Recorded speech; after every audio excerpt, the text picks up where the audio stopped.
traditional, super fun, and all about artisan cheese and more to melt your peaceful heart and toast your peaceful life.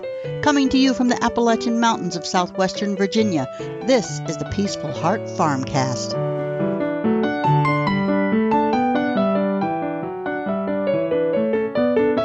Hey, this is Scott Hall from Peaceful Heart Farm, and you are listening to the Peaceful Heart FarmCast.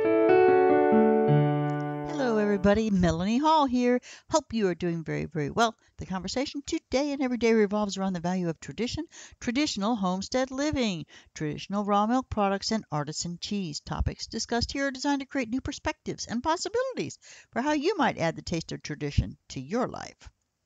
Today, I'm going to do a little bit of homestead musing, more of a day in the life sort of podcast. I'll make it a short one, and I hope you like it. I love sharing my life with all of you. And I want to take a minute and say welcome to all the new listeners. Welcome back to the veteran, homestead-loving regulars who stop by the FarmCast for every episode. I appreciate you all so much. Hey, and I'm really excited to share with you what's going on at the farm this week. First of all, we got a late start this morning. I was Miss Chatty Patty before morning prayers, so we started an hour late. That's 7:15 instead of 6:15. And it's now just about 10 a.m. And so I've got a couple of hours of work in. I've fed and watered the chickens. I emptied the dishwasher, sorted and started the laundry. And I'm on my second load. I cut down an entire 3 by 8 foot bed of Swiss chard and disposed of it. More on that later. I cooked about 3 pounds of Swiss chard. Some we will eat and some will be frozen. I froze 2 gallons of blackberries and 3 gallons of blueberries, and I set up 1.5 gallons of milk to make yogurt. I make it 1.5 gallons at a time. 6 quarts. I also need to set up for waxing last week's cheese. Haven't done that yet. That won't take long. Scott is currently pouring the milk into the cheese vat so I can make Pinnacle. That is our aged alpine-style cheese, sort of like gruyere. Yes, today is a cheese make day, so I'll have to get back to you later for the rest of the podcast. Love ya. Bye for now. Okay, I'm back. Let's see. Just a short update. I've got the culture in the cheese milk, and I have a few minutes before the next step. I have to bring the temperature of the milk up to 90 degrees for the cheese that I'm making today. And the way that I do that is to put hot water in the metal jacket cheese vat. It's sort of like a double boiler, except it is completely closed. So there's this jacket of hot water that goes all the way around this giant 100-gallon cheese vat. And it's not completely closed. There are a couple of openings at the top that let the displaced air out as you put the water in, and it fills that jacket up. Then the air has to go somewhere, and so it comes out these holes. And I have to be quite focused when I'm doing this part because I tend to check on the milk and then go do something else, like this podcast. And then I check the milk again. And if I'm also filling the water in the jacket, a disaster can sometimes happen because those 2 holes at the top, one of them's open, the other one's closed. But anyway, it's already happened once this cheese making season. I think it happened twice last season. But if I forget that the water is running, it will completely fill the jacket and then overflow through the opening at the top onto the floor. And what a mess that makes. I think once I forgot it, and it was overflowing for like 5 minutes, just pouring water onto the floor. There was water everywhere. Now, if I was in the actual cheese make room that we're building, this would not be a big deal. It would simply go down the drain in the floor.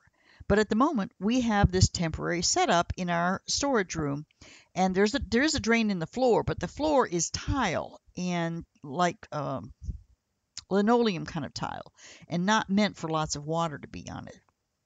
Anyway, no such disaster happened today. All right, more homestead musings. I'm going to get a few animal updates in before I need to go and tend to that cheese again. So with the cows, we're in the midst of the AI process, and it is not going well.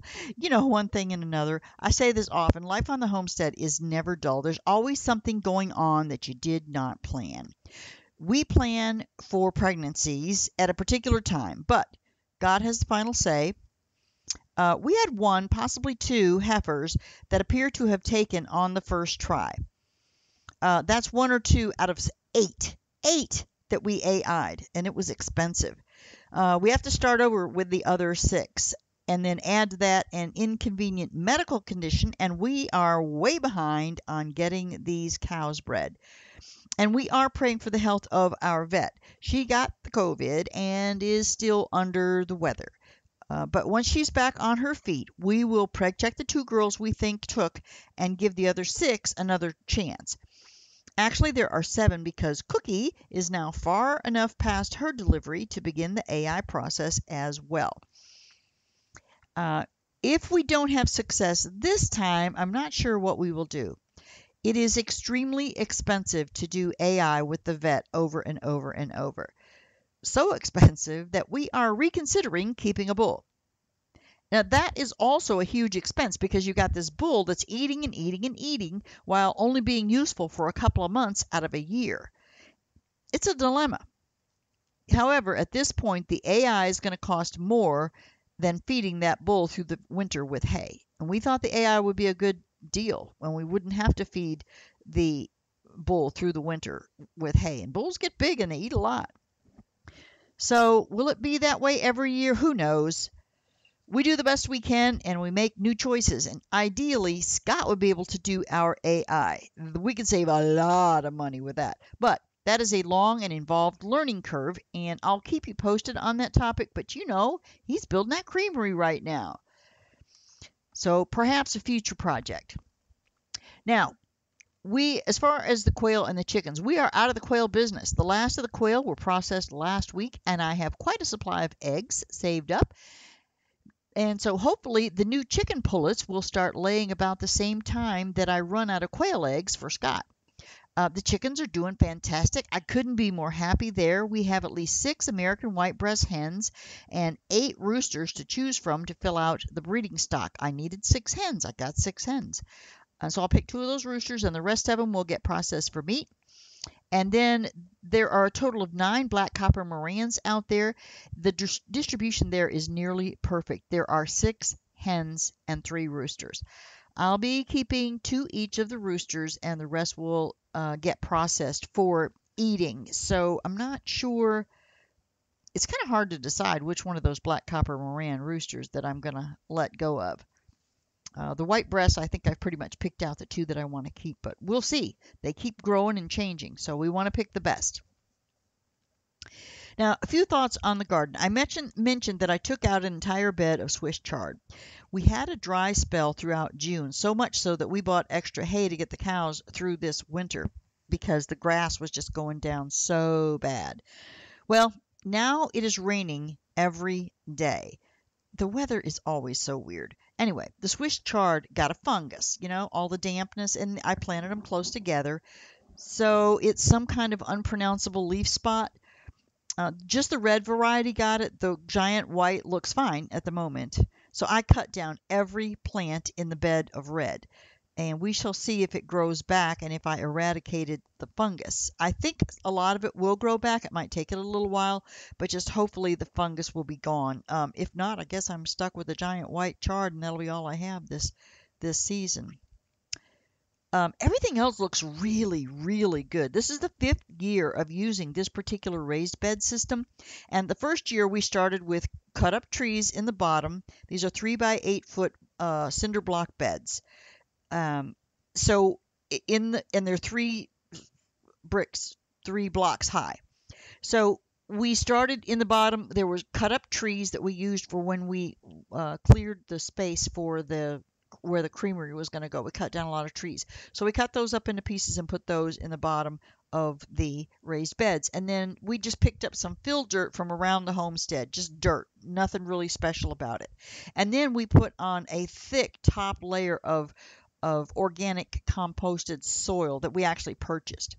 And then over the next 4 years, Scott has added our own composted soil to those beds. Every single year he puts on 2 or 3 inches on top. This year it has really paid off. The eggplants, the plants are huge, as are the squash bushes. The peppers took a little bit of time to catch on, but they are going great guns right now. And because I planted everything so late, I'm not sure whether I'm growing too much plant and no fruit, or if I just need to wait for the blooms. I mean, there's so much plant everywhere. Big, huge, beautiful plants. They are gorgeous. Anyway, this morning the squash was covered in blooms, yay, and bees. And I'm still not sure about that eggplant. It has some blooms on it, but it may be all plant and no fruit. My cilantro survived the dry heat of June. So far, so good there. The tomatoes are going to need more support in the next couple of days. They are growing like crazy, and I have small tomatoes and lots of healthy plants. The lima beans are blooming. There are 3 beds of winter squash. The butternut I grew from plant starts, so they're already producing squash. I've got a butternut squash out there that I'm going to say is probably 8 inches long at this point. And so those plants are bigger than the other ones. The squash on them are still too small to pick, but there are a lot of them, and the plants are doing well. Now, the other 2 beds are a variety of other winter squash that I started from seed. I've got acorn squash, delicata, spaghetti squash. There might be another one in there. But those all went from seed, and it was like the middle of June before I planted them. So they are just starting to go crazy, and the plants look really great, and they're fending off the squash bugs pretty good. And I keep squishing the squash bugs, and I look for a great crop there. The summer squash looks like all plant, and they are huge, but as I said, they are now covered with blooms, as are the cucumbers. The cucumbers is the best cucumbers I've ever grown. Everything is just the best I've ever grown. It's just so amazing out there. Well, the peppers aren't the best I've ever grown, but they're getting there. And it's a little weird that it's July and I'm just now getting the first squash and cucumbers out of the garden. I really didn't get my garden planted until June, as I said. The last of the squash went in mid-June.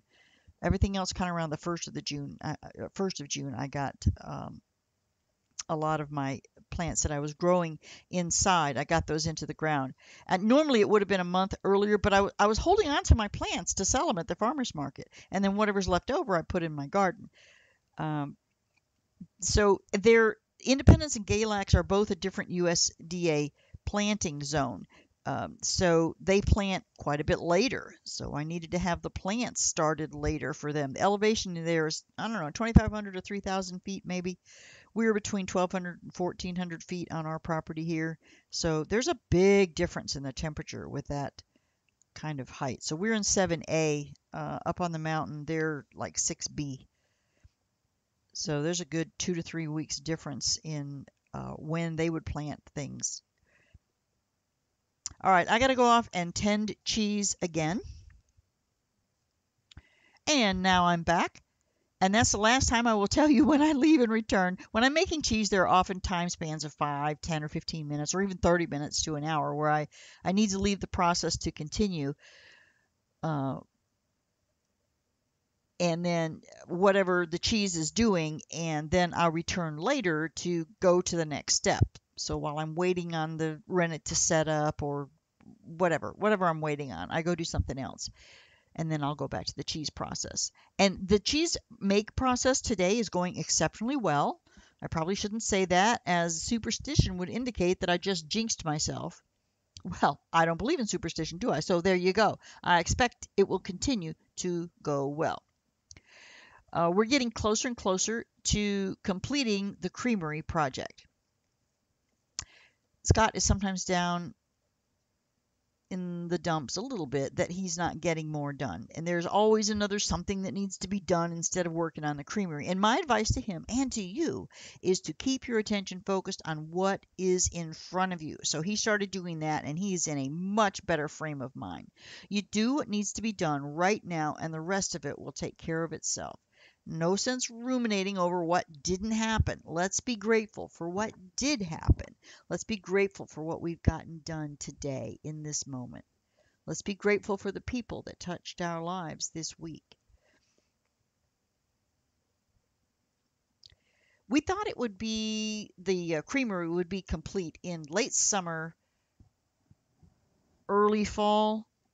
Then spring happened. And I think I talked about this in the previous podcast. Even so, there's a lot that goes on in the spring. And even though the cows would need to be dried up and we wouldn't have milk to make cheese, we thought we could make it by the end of the year after all the spring stuff pushed everything forward. And then summer happened. First spring happened, then summer happened. And at the moment, I'm feeling pretty confident that it will be done by the time the cows give birth in the spring.